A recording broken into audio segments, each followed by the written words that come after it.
Sanbonani, welcome back to my channel. Thank you for coming back. Before nje siqhubeke, subscribe, like, comment, and share this video on your WhatsApp with your friends and family. So namhlanje ke sizobe senza ama-tarot cards as well as ama-oracle cards. So kunomlayezo abasiphathele wona. So let's get into it.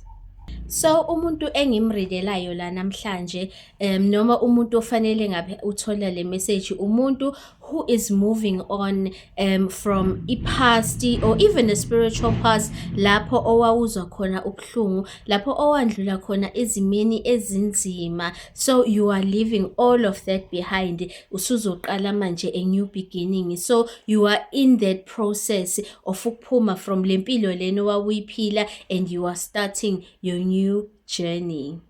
So singasho nje ukuthi ke you are entering into a period yokuphelela of ukuba whole without feeling broken, without feeling ngazathi khona lapho ekushoda khona, and that is your new beginning. So uyaphuma ku state lapho ebe kunomsindo khona engqondweni yakho, lapho buhlala uphatheke kabi khona, lapho ingqondo yakho ibithwele kanzima because you are carrying ama mental burdens, uhlala u-overthink, u-overanalyze, uyibuza ukuthi okay, where did I go wrong? Ikuphi lapho ekufanele ngilungise khona? Ikuphi lapho ekufanele ngishintshe khona? So umqondo wakho nje ubuthwele kanzima.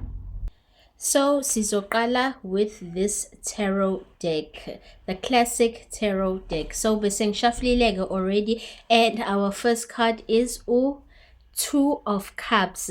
Njengoba niyabona nje ukuthi ke bathelelana amanzi, so lento lena isitshela about a harmonious connection, a spiritual singathi divine partnership. So this is a soulmate connection lena. So kungenzeka ukuthi ke mhlawumbe you've been wanting abantu ongabambisana nabo, abantu ongasebenzisana nabo, abantu ongaphilisana nabo. So this is just a confirmation ukuthi le new beginning lena ikulethela lokho.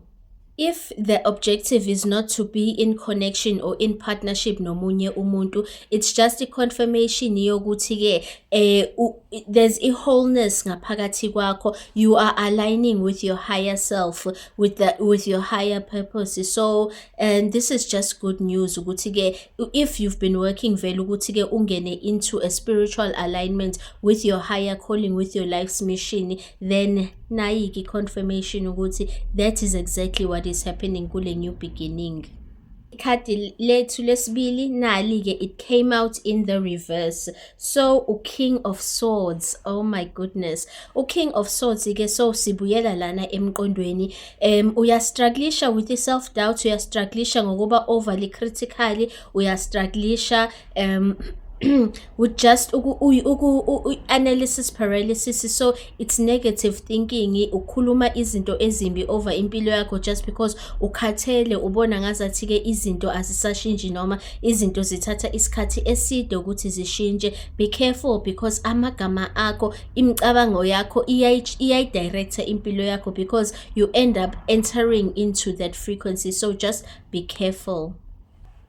Yabona i-harsh and negative communication with yourself or with abanye abantu ine ability yokuthi i-cloud i-intuition yakho, uthola ukuthi ezinye izinto ekufanele ngabe ziyayifikela kuwe aziyifikeli because manje you are covered or you are surrounded by an energy of negativity. So mangabe wenza kanjalo, just understand ukuthi you are working against yourself.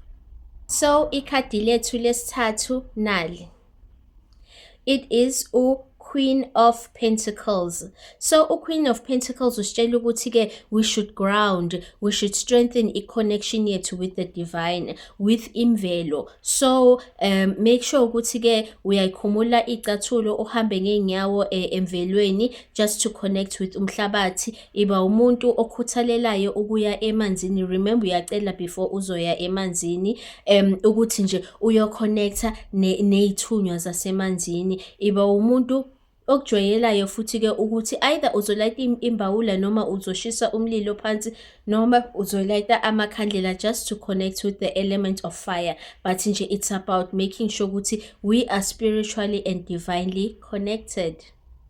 Enye-ke into asibizela yona lana Queen of Pentacles ukuthi i-environment yethu asenze sure ukuthi-ke i-clean, i-safe, futhi i-environment esenza sizizwe sithandeka, sithandwa, sinakekele umzimba wethu, sinakekele ingqondo yethu, sinakekele inhliziyo yethu against negative emotions and negative thoughts.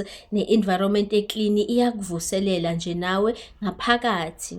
Ikhadi lethu lesi-4 nali uQueen of Cups. So uQueen of Cups-ke udila kakhulu with i-feminine energy. I-feminine energy siyazi ukuthi i-energy of flow, i-energy of abundance. So try to align kakhulu with i-feminine energy, i-intuition yakho, ukuthi-ke ungayidoubt izinto zakho ezikubonisayo ukuthi-ke u-psychic, ama-spiritual hits owathola, ama-spiritual downloads. Isikhathi nje sokuthi uyilalele izinto oboniswa zona emaphupheni, ama-visions oba nawo, ama-insights ovele uwathole nezinto oyikhumbulayo kodwa ungazazi ukuthi uzikhumbulela kuphi ey'mayelane nezinto zikamoya. uQueen of Cups nje uthi-ke it's time to activate your spiritual world, tap into izinto zakho zikamoya. So it's about listening to your inner voice. It's about using your divine feminine power, whether it's dark feminine or light feminine, as long as nje it's feminine energy. Bese unakekela i-environment yakho, yonke into fanele uyifile from within ukuthi-ke yini efanele ngabe uyayenza kulesikhathi lesi okuso, and then bese-ke you trust, so you also believe in divine intervention. Kusho ukuthi phuma la ku-logic yakho, ngena la ku-intuition yakho. Ikhadi lethu lesi-5 nali u-Strength. U-Strength uthi-ke isibindi uzosithola la ngaphakathi kwakho. Yabona makufanele ukuthi-ke ube brave, uyimele into yakho, tap into le energy lena yamabutho ukuthi-ke uyiphakamele izinto zakho. Mangabe ubona ukuthi kunabantu abazama ukuphuca okungokwakho, ukulwele okungokwakho, uzivikele. Yonke into iqala kuphi? Iqala ngaphakathi, ayiqali ngaphandle kwakho.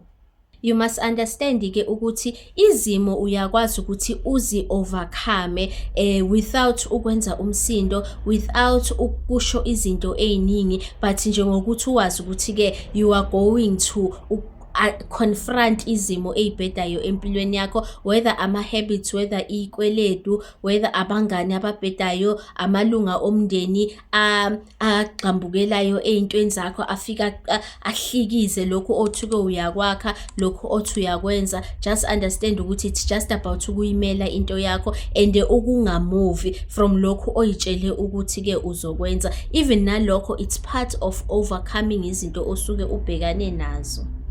Ikhadi lethu-ke lesi-6 u-3 of Swords. U-3 of Swords yabona ukuthi-ke kunemmese engene enhliziyweni. Kusho kona ukuthi this is a period obubhekane nayo, noma abanye benu basesekuyo lapho inhliziyo yakho edabuka khona, izimo ezibhlungu ondlula kuzo, izinto ezenza inhliziyo yakho ufile ngazathi ungayikhipha ngaphakathi komzimba wakho, uyibeke lapha eceleni, yophe ize iyelapheke, ize ibe right, bese khane uyibuyisa ngaphakathi emzimbeni wakho. So zinzima lezimo lezi ondlule kuzo, but you are overcoming everything. It's just about ukuthi understand ukuthi lezi zinto lezi kunama-emotions ekufanele aclearisheke phakathi kwakho, phakathi kwenhliziyo yakho, ezinto ezikuzwise ubuhlungu before you can move on to the next level, because awukwazi ukuthi-ke uyongena ku-new beginning yakho nenhliziyo ebuhlungu nama-emotions a-negative with i-heartbreak. Inhliziyo yakho izophola, lamanxeba lawa azophola. So clear out ama-emotional blockages, i-emotional baggage, and move into a period of healing. Yiyo nje into ebaluleke kakhulu kulesikhathi esikuso khona manje. So ake sibheke-ke ikhadi lethu le-7. It is the World. Ngazi noma niyalibona yini kahle. Ikhadi lethu-ke of the World kahle kahle lisitshela nje ukuthi because sonke asikho on the same path, asilithathile uhambo olufanayo. Abanye basesemuva kodwa bayenza, abanye sebethe kuba phambidlana. So lokhu nje kusitshela ukuthi this is a completion of a cycle. Kunezinto kune period icycle ebesindlula kuyo ezwise ubuhlungu, so kusho ukuthi ke sesiphasile, sesiyoqala kabusha le period lena siyayishiya. So it's almost like, it's not almost like, iyasitshela nje ukuthi ke there's a spiritual graduation esenzakalayo. So this is really good news. So nje into esingayisho about this card ukuthi ke lisitshela ukuthi singena in a phase of wholeness, singena in a phase of unity between thina as well as the divine, singena into a phase of completion. Wonderful.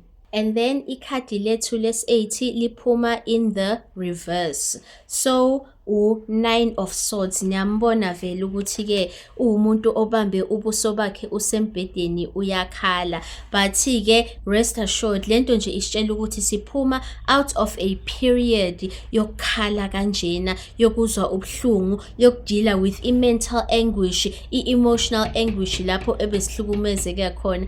Hayibo. Yazi ke inyoni lene enokhayo lana efasitereni. So nje asikuthathe as a confirmation ukuthi ke vele siyaphuma out of this period. So anxiety, depression, grief, izinto nje ama-emotions anzima ebesibhekane nawo, we are exiting this phase. So this is good news. Abanye benu-ke nizobona ukuthi-ke niyavuka from lesimo lesi sobumnyama ebenihamba kuso. You have faced ama-fears akho and wa-overcome zonke izinto ezinzima, zonke izinto ezibuhlungu obubhekane nazo. So congratulations guys. And then ikhadi lethu ke lesi-10 is u-Page of Cups. So u-Page of Cups usitshela nje ukuthi emotionally siyavuseleleka. It's time to ukuthi ke sibe more creative. It's time to ukuthi manje sibheke ukuthi yini into esingayenza from within esijabulisayo, healing your inner child, healing inhliziyo yakho, wenze izinto ezikujabulisayo wena ezikwenza uzizwe ngathi unakekelekile, ngazathi you are protected, uyibone vele ukuthi uyi-chosen one, but you are not chosen ukuthi ngaso sonke isikhathi uhlale ubhekane nobunzima. Masimbheka lo muntu uyabona ukuthi uphethe ikomishi elinofishi lana, so kusho kona ukuthi izinto zakhe zijikile, isimo abebhekane naso sesingcono, izinto sezimhambela kahle. So it's time for you to understand ukuthi ziyajika izinto, the tide is turning. So isikhathi ke sokuthi uvule inhliziyo, uvule ne-imagination and uqale manje create a new vision for impilo yakho, ubone ukuthi yiphi impilo nezinto ofisa ukuthi zingamanifesta. So it's either wenza i-vision board noma nje you create something ezokwenza ukuthi uyibone ukuthi la impilweni yakho impilo ekufanele, impilo oyibona ufanele ukuyiphila. So nali-ke ikhadi lethu lokugcina, it is the Fool. So the Fool ayichazi ke ukuthi uyisiphukuphuku or yabona uyislima. No, i-Fool yabona ukuthi ke lo muntu uyahamba lana, uyayiculela, uhamba nenja yakhe lana nje it's like uzowa la, uzowela la eweni, but ke lento ichaza nje ukuthi hayi kuthi uyofa. Ichaza ukuthi you are entering into a new beginning, you are taking a leap of faith, because la akubonakali kahle kahle ukuthi ke kukhonani lana, nanokuthi is there another step, mhlambe kunelinye ilitshe lana, mhlambe isincane lesikhala, but ambona ukuthi uyibhekelele phezulu, trusta in divine intervention ukuthi divinely protected, divinely guided. Asikho isidingo sokuthi ahlale hyper vigilant, ehlale igadile ngabe ebheka ukuthi kwenzakalani, mhlampe khona into wrong ezokwenzeka, mhlampe khona umuntu omsetha up. No, uyathemba nje ukuthi yonke into yakhe i-right, and each step asithathayo is divinely protected, naye u-divinely guided and divinely protected. This is the energy lena esingena kuyo, noma abanye abantu asebengene kuyo. This is where we are going. Abanye lapho abasese kuhambo lwabo, mhlawumbe abebekhani beqala uhambo lwabo. So kahle kahle i-universe is inviting us to take a leap of faith, ukuthi ke sithembe ukuthi even though singaboni phambili ukuthi ke kunani yini esimele, but si believe nje ukuthi izinto ezinhle, izinto ezizosakha ezisimele lapha yana phambili. We are leaving behind emotional baggage, we are moving forward into new possibilities. Alright, so let's get into ama angel messages ethu. This is the Doreen Virtue Angel Therapy, ama oracle cards. Ake sibheke ukuthi umuphi umlayezo asiphethele wona. I've already shuffled offline. So kahle kahle lana ingilosi message nje wethu, i-summary of message wethu uthi ke isikhathi vele sokuthi zonke izinto ebeziwuzankosi ebezisenza ukuthi singakwazi ukunyakaza, singakwazi ukuthi siphakamise izandla, kube khona esikufinyelelayo, singakwazi ukuthi kube khona nje esikwenzayo esizenzela kona, leyo period sishiya emuva. It's time to open yourself up to ama new possibilities of ukuthi iziphi izinto ongazenza, iziphi izinto ekufanele ngabe manje uthi urichele towards zona. So ikhadi lethu lokuqala nali, it is the sacral chakra. So i-sacral chakra ithini? Ithi you are highly sensitive to chemicals, additives, processed foods and energies right now. Respect your sensitivities by avoiding harsh items, situations and relationships. So kahle kahle leli khadi leli lishela ukuthini? Ukuthi isikhathi sokuthi manje sihile lamanxeba lawa esinawo mentally when it comes to ukuyidoubt izinto esizicabangayo, emotionally makufika ku-intuition yethu nezinto ezasilimaza, singavuma ukuthi ama-emotional wounds ablock i-intuition yethu. Remember ukuthi i-sacral chakra it's the second chakra from the root, so idila nani? Ila esibelethweni. So kusho ukuthi uhila izinto ezenzeka kuphi ekhaya, your relationship with your mother or your relationship with the feminine. So yabona zonke izinto ezidila with those things, you heal them kuphi? Emanzini, by healing your relationship with amanzi, healing your relationship with feminine energy. Yilapho zobona khona ukuthi you have healed your relationship with imali, because abanye abantu bayayifuna imali but ba uncomfortable with imali, even though ungayicela uyiphahlele imali, ithi mayifika ezandleni zakho ube usunezathu eziyi1,000,001 why le mali fanele ingahlali, why fanele iphume, usuyinika lo yani, usuyishonisa le, awukhululekile nokuhlala nemali. So it's about nje when you heal the sacral chakra, uwenza i-energetic healing around lana the womb, i-relationship yakho with the feminine, i-relationship yakho with your mother, ilapho zobona khona imali isikhululeka khona ukuthi mayizile kuwe ize ifike ihlale, ingajaheli ukuthi iphinde iphume ngomnyango ihambe. So ikhadi lethu lesibili is ileli. Heal away addictions. It's time to let go of behaviors that are blocking you from your heart's desire. Ask Angel Raphael to help you with this healing. Kahle kahle leli khadi nje leli lithi ke cela ingilosi zakho, cela isithunywa noma cela idlozi ukuthi likusize ngalezi zinto lezi ozenzayo, ama habits onawo ablocka i-spiritual life sakho, ablocka i-intuition yakho, ablocka i-connection yakho with idalwa zakho. So clear away ama addictions. Okay, nali-ke ikhadi lethu les 11. So lithi Archangel Raphael.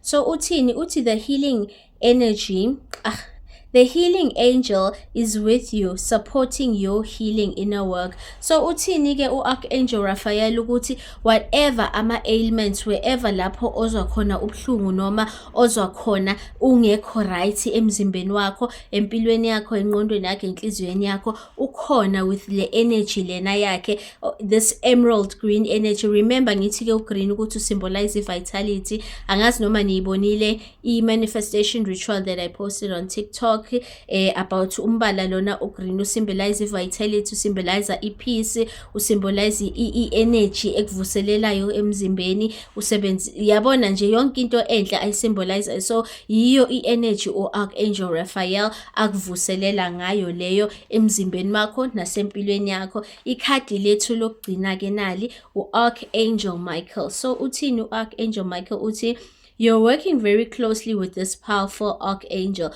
who's protecting and guiding you through this situation. So u-Archangel Michael uthi ke sikuphi isidingo sokuthi ke usabe ube novalo? Ngikhona mina, ngikhona ukuthi ke ngizokusiza. Even if you don't believe in u-Archangel Michael, but ke zikhona ithunywa, sikhona isidalwa, likhona ithongo, bakhona abantu abadala ohamba nabo laba abakwembethe. Why ungabathembi ukuthi bazokuvikela? Why ungabathembi ukuthi into zakho bazokulungisela zona? So let's get into our last deck, which is my favorite, the African Goddess Rising Oracle deck. So ikhadi lethu lokuqala eliphumile nali uNana Buluku. Uthini? Uthi seasons. So ngamanye amagama uNana Buluku uthi ke trust the timing of impilo yakho. Yonke into iyenzeka ngesikhathi sayo. Angeke uzukwazi ukuthi ke ujahe noma ujahe ukuthi izinto zenzeke. Remember ukuthi ke noma utshale imbewu phansi emhlabathini, ithatha isikhathi before ingakhula, before ingakhiqiza izithelo. So kuyafana ke nempilo yakho. Ngiyazi abantu abaningi bayasho ukuthi hayibo isiyimningi kakhulu leminyaka lena ngiloku ngayitshala imbewu yokuthi impilo yami ngihambele kahle, ngithole umsebenzi noma ngithole uthando noma ngikwazi ukuthi ke ngiphume kuleli khaya leli lapho engihlala khona nomndeni ongihlukumezayo. Ngizocela nje ukuthi nilook into konje ibizwa ngani lesihlahla lesi, ibamboo. Kuthi ke ibamboo ikhula kanjani? Mangabe uqeda kuyitshala uyayinisela, ngiyacabanga ukuthi uyinisela for about 4 to 5 years before nje ingaveza even into encane engaka from the ground. Ithi mangabe sithe boop yavela, ikhula fast, ngazathi angazi yini, ikhula faster than ungidlula zonke ezinye izihlahla. But nje that's just the nature of yona. Fanele uhlale uyimele, uyinisele even ingakaveli phansi emhlabathini. So trust isikhathi sakho, musa ukujaha, even though leyo nto leyo ibhlungu ukuthi uyizwe mangabe uhleli kabuhlungu noma ungaphathekile kahle noma ubona ngazathi impilo yakhe iyoziphele izinto zingakakulungeli, but just trust in divine timing. Ikhadi lethu lesibili nango uSekhmet. So uSekhmet uyi-wounded healer. uSekhmet uthi ke wenziwa yini ukuthi wena ngaso sonke isikhathi uyinakekele ekugcineni? Wenziwa yini ukuthi wena ngaso sonke isikhathi ungabi priority kuwe? Wenziwa yini ukuthi unakekele wonke omunye umuntu, uthathe ubeke yena phambili bese wena uyibeka ekugcineni? Uthathaphi loyo mkhuba? Ngoba manje usuze nje awusekho right, unamagrudge, unenhliziyo ebuhlungu ngoba wena ubeka abanye abantu phambili, bona bathathe bayibeke bona phambili, wena ugcine uyithole unganakekelekile, idingo zakho zinganakekelekile. So iyeke lento because you are showing up as a martyr. So ayikho right leyo nto leyo. Ngeke baze bakubusisela ukuthi uyimartyr. They will only bless you mangabe uyisibusiso kwabanye abantu, but uphinde ube yisibusiso nakweyakho impilo. Izibusiso zakho ziqala kuwe. You are the first receptor of your own blessings, not omunye umuntu. So nempilo yakho ke fanele ihambe kanjalo. Ikhadi lethu lesithathu is uErzuli Danto. uthini uthi etheric cords yabona it keeps going back to ini cutting those cords. So izinto obonayo ukuthi azisakusebenzeli i-belief system, ama-philosophies onawo on uthando, on impilo, on imali, yabona mawubona nje ukuthi even nama-relationships they are not helping you, instead ayakulimaza. Ayikho into enhle oyibenefitayo out of whatever lento obopheleke kuyo. It's time to set yourself free. Release izinto obonayo ukuthi-ke azikwakhi, azikuvuseleli, wenziwa yini ukuthi ubambelele entweni ekubulalayo. So uEzuli Danto uzokunikeza nje leyo confirmation yokuthi asikho isidingo sokuthi ube nesazelo, asikho isidingo sokuthi ube namahloni mangabe kufanele udedele izinto ezingakusizi, izinto ezingakusebenzeli. Ikhadi lethu lesi-4 is Saukauyant. So uSaukauyant uthini uthi scarcity. So kahle kahle umlayezo awusho ukuthi-ke release leyo poverty mindset, release le ngqondo lena yokuthi there isn't an abundance of izinto oyidingayo, there isn't an abundance of destiny, of blessings, of i-purpose ongaba nayo ngempilo yakho. Akekho umuntu oyi-one trick pony. Ngike ngayenza futhi-ke i-manifestation video yokuthi mangabe kune-life path or kune-destiny abantu asebekwazi ukuthi-ke bathephe into yona, bantshontshe iy'busiso zakho, bantshontshe inkanyezi yakho in that thing, banikeze konke with nobunzima obuhamba naleyo nto leyo abayintshontshile kuwe. Wena you must not think ukuthi there isn't an abundance of izinto that you can tap into, there isn't an abundance of i-destiny path ongayivula. So because yonke into isiqalo sayo siyini, siwuwe. Your destiny is you, your destiny is not le minyaka lena ofila ngazathi ikuphelele. The mere fact ukuthi usavuka, the mere fact ukuthi usaphila kusho kona ukuthi ziningi indlela ongayihamba, ongayiqala just ukuthi-ke ufinyelele lapho bekufanele ufike khona. I-destiny yakho it's about learning izifundo lezi ozele ukuzoyifunda, umphefumulo wakho ozele ukuzoyifunda la emhlabeni, uzokwenza lezi zinto ekufanele uzenze. So i-manifestation of lezo zinto ngeke easy ifane all the time. It's just that a certain manifestation of lezo zinto lezo laba abayintshontshile bakwazi ukuthi mhlawumbe wena bekufanele uyophila impilo ekanjena, bafike bayintshontsha, but it doesn't mean that was the only way wawungaphila impilo yakho. It's time to be abundant engqondweni yakho. So ikhadi lethu lesi-5 uQueen Ya legama Asetenwa. Uthini uQueen Ya uthi level up. Iyekele lento of playing small, iyekele lento of ungafuni ke ukushine bright, ungafuni ukwenza izinto just because ubona ngazathi abanye abantu bazobona ngazathi usufuna ukuba center stage, usufuna ukuthatha the spotlight. If i-energy yakho iyakwenza lokho, then that is natural to you. Stop playing small just because it intimidates abantu abanganalo le light leli wena onalo, abanganawo amakhono lawa onawo, abangakwazi ukuthi benze izinto and dominate the way wena odominate ngakhona. Yekela ukuthi abantu baloku becindezela i-potential yakho, because uma uvuma ukuthi bacindezela i-potential yakho, they end up suppressing even your personal power. Ikhadi lethu-ke lekugcina is uQuitesh. Ngizomfihla uQuitesh ngoba unqunu lana, but uQuitesh uthini uthi sacred lust.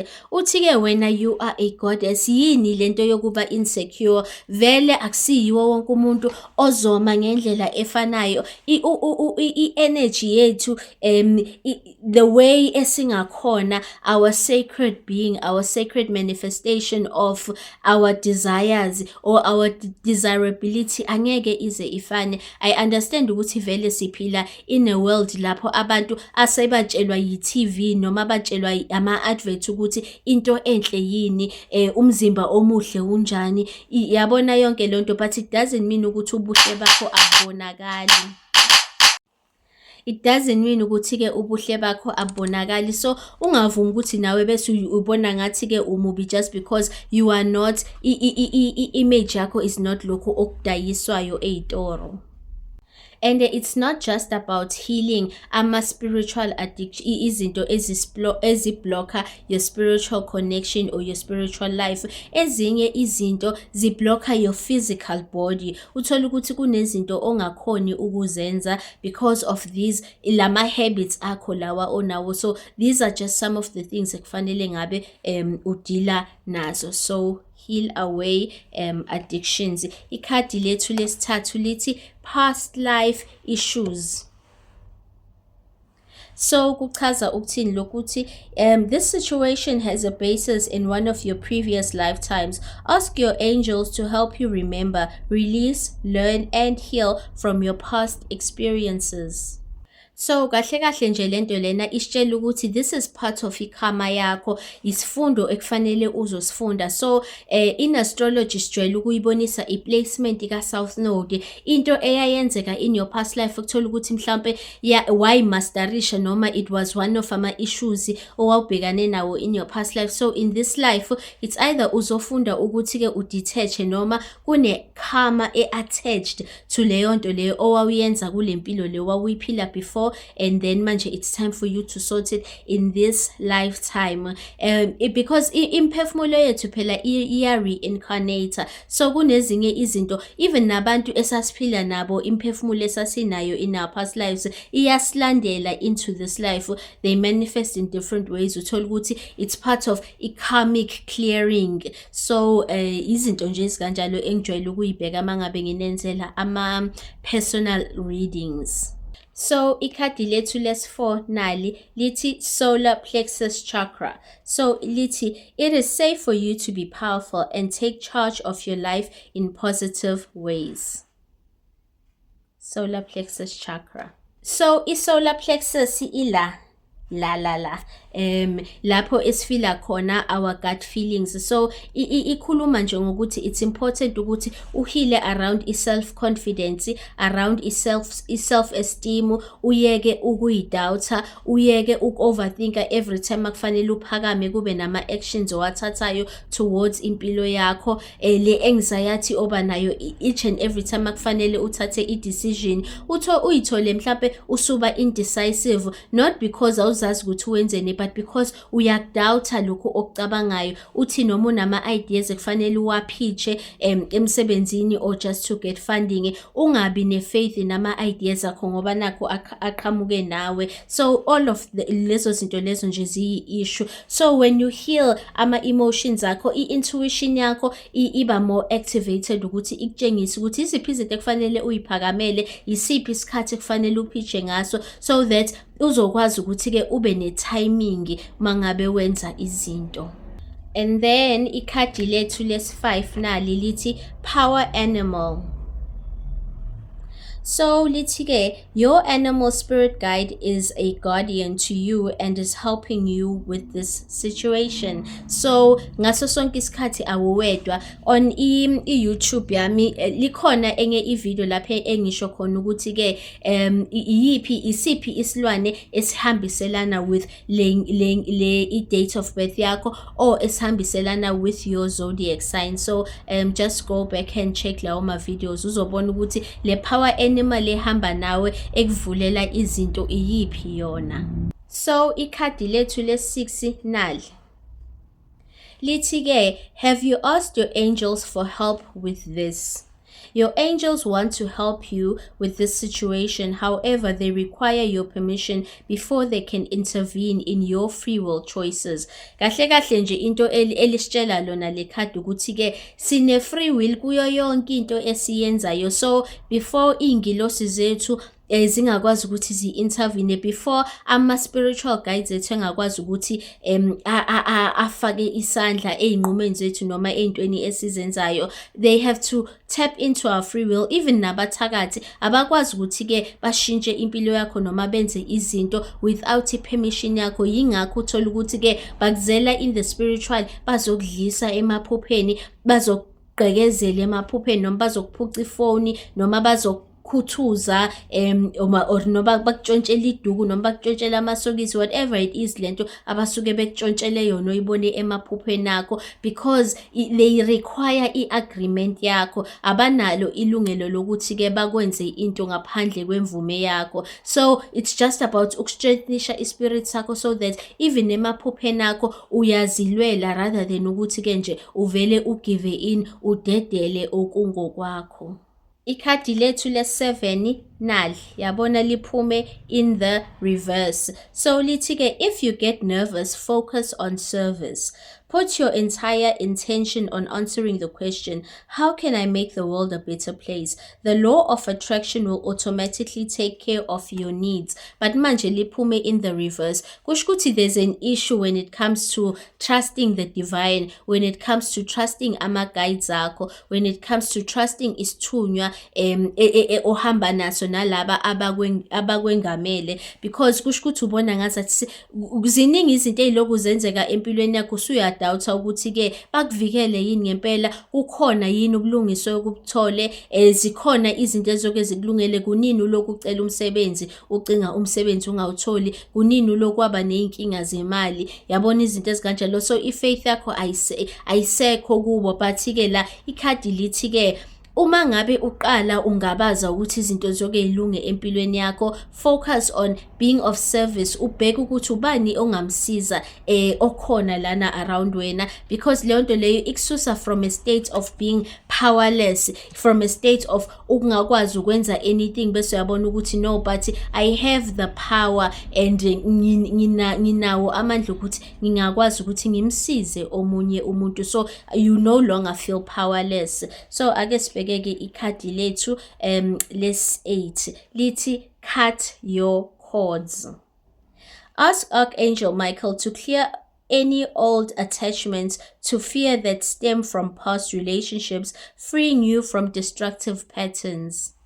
Yabona-ke lana u-Archangel Michael fanele usebenze naye mangabe wenza i-cord cutting ritual, mangabe uqhaqha i-energy yakho, or you are releasing yourself from i-relationship yakho yakudala, upartner wakho wakudala, just ukuthi-ke reclaim i-energy yakho, engeke azakwazi ukuthi abe tapped into i-energy yakho, akwazi ukuthi amanifeste noma afinyelele iy'busiso zakho, noma mhlampe ugcine ushare in ikhama yakhe. So it's important ukuthi masiphuma, whether you are divorced noma uphuma ku-relationship noma uphuma emsebenzini noma ushiya umndeni uyahamba uyoyihlalela wedwa, this cord cutting is really important ukuzocaca ukuthi ususukile laphayana, kuphelile laphayana, and usuyoqala kabusha. Ikhadi lethu les-9 nali lithi, shield yourself. So protect yourself from harsh or fear-based energies by envisioning a cocoon of healing light surrounding you. Kahle kahle lento lena, it's for psychic people, abantu who are sensitive to energy, phecelezi ama-empath, labo bantu labo who call themselves ama-empath, because usensitive to ama-energies around wena. Leyo nto leyo ikwenza ukuthi ube ngathi isponge, you can pick up on ama-negative energies, kusho ukuthi you can absorb them. So this is why i-cleansing i-important, because sisuke senzani, si-cleansa imzimba yethu, releasing ama-negative energies abanye abantu, so that singagcine sisindwa imoya yabanye abantu. Ikhadi les-10 lithi, crystals. The energy of crystals supports you and helps you with your present situation. So fanele ubheke ukuthi imaphi ama-crystals ahambiselana with your zodiac sign noma with your date of birth, uwathenge uwabeke ekhaya lakho noma uwakhiphe njalo mangabe uyabona ukuthi-ke you are feeling low on i-energy noma kunezinto eyimfamfatha i-energy yakho, but awubona ukuthi yini, uzizwa une-fatigue, uzizwa uhlala ukhathazekile emphefumulweni, but awu-understand ukuthi kahle kahle kwenzakalani, usuze uyasola ukuthi mhlampe kunento eyenzakalayo, izinto nje ongayiboni noma ongakatholi umlayezo ngazo from your guides. Use ama-crystals ukuthi-ke uzivikele, noma ushise i-incense, noma ukline ekhaya, ukline ngetswele mahla neviniga namanzi, and just remove wonke ama-stagnant and negative energies.